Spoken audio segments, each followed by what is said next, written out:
Olá, tudo bem? Vamos para mais uma apresentação aqui do que vai cair no Enem 2023.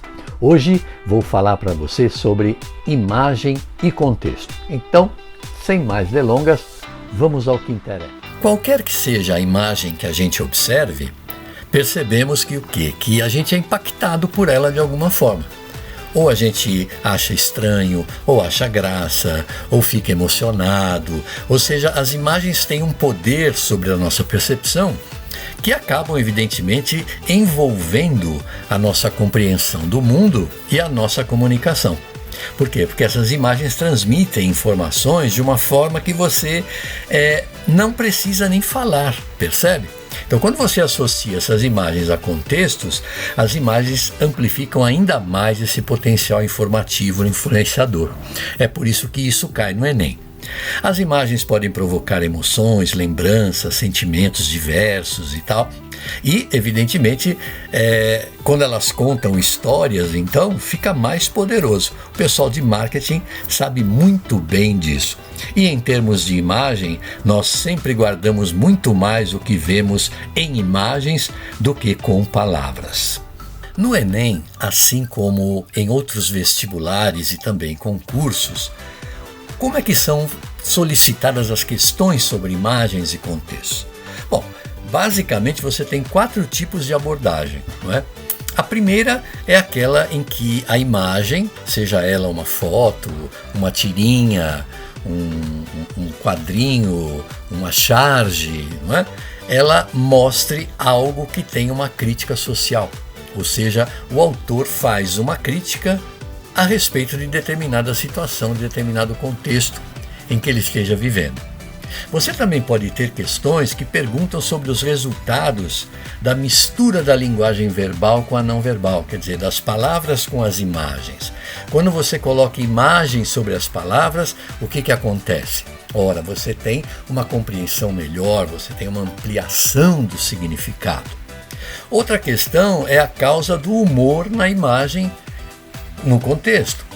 E normalmente esse humor ele é gerado por conta da ambiguidade. Ou seja, como você tem 2 interpretações possíveis, aquela que é fora da linha, que ninguém está esperando, que vai quebrar a expectativa, ela é geradora de humor. O pressuposto também é um elemento de humor quando você tem certeza de determinada coisa e acontece outra dentro dessa imagem, do quadrinho ou da charge, não é? E você pode também ter questões que pedem a interpretação da mensagem, não é? Ou seja, do discurso. O que é que está por trás dessas imagens, não é? Então você tem aí a defesa de posições ideológicas, a defesa de direitos humanos, igualdade de gênero, etc, etc. Entenderam? Vamos então ver como é que isso aí realmente funciona na prática. Eu vou dar agora 3 exercícios para você ver como é que esses elementos se articulam, ou seja, como é que a imagem e o contexto se articulam e como é pedido no Enem. Vamos lá? Temos aqui uma tirinha chamada de Ideologia e Internet, dividida em 3 quadrinhos: Nova Ética, Novas Oportunidades e Nova Bolha. Então, alguém diz para outra pessoa: você não era blogueiro da oposição? Aí o blogueiro responde: coerência é coisa de torcedor, eu sou profissional. Meme eu cobro X, textão eu cobro Y. Viu o preço da opinião na internet? Tá pela hora da morte. Ora, o que você tem aí é aquilo que eu te falava da crítica social, não é? A internet proporcionou o surgimento de novos paradigmas, novos modelos sociais e impulsionou a modificação de outros já estabelecidos nas esferas de comunicação e informação. Qual é a principal consequência criticada na tirinha sobre esse processo? A criação de memes? Não, isso não é uma crítica. A ampliação da blogosfera? Não. A supremacia das ideias cibernéticas? Não. É a letra D de dado, né? A comercialização dos pontos de vista. Quer dizer, você vive hoje uma época de automonetização, como se diz por aí. Observe agora esta outra imagem em que você tem a mistura das linguagens verbais e não verbais. Ora, o que você tem aí é um trecho do Grande Sertão Veredas, não é? Na narrativa do Reobaldo Tatarana, em que ele vai contando os casos, a vida do sertão e tal. E aí alguém fez essa adaptação para quadrinhos. Ora, esta imagem integra uma adaptação de quadrinhos da obra Grande Sertão Veredas. Nessa representação gráfica, o que acontece quando você interrelaciona diferentes linguagens? Ou seja, além da narrativa do Riobaldo, você tem ainda elementos para facilitar o entendimento disso. Então, evidentemente, veja, você tem aí a letra B de bola, potencializar a dramaticidade do episódio com recursos das artes visuais. É isso mesmo. Quer dizer, a ideia é, além do que é falado, você ter outros elementos para ampliar os significados que você pode perceber aí. E por último, uma questão que representa bem o que eu dizia para você do discurso, da ideologia, não é? Você tem aí duas figuras, uma ao lado da outra, e diz assim: mulher ao volante, perigo constante. E do outro lado, os homens não choram.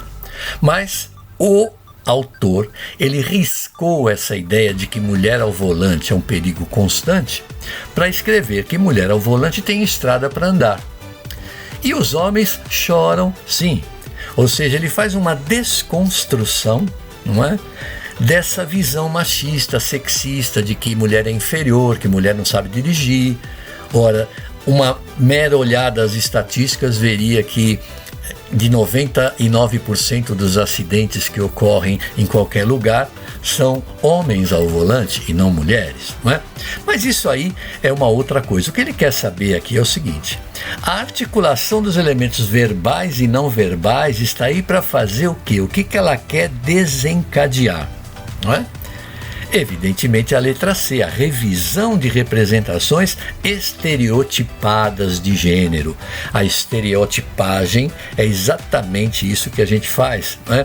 Os homens são melhores, as mulheres são inferiores, etc. Essa bobagem machista que já devia ter acabado há muito tempo. Essa é a nossa resposta, então, letra C de cebola.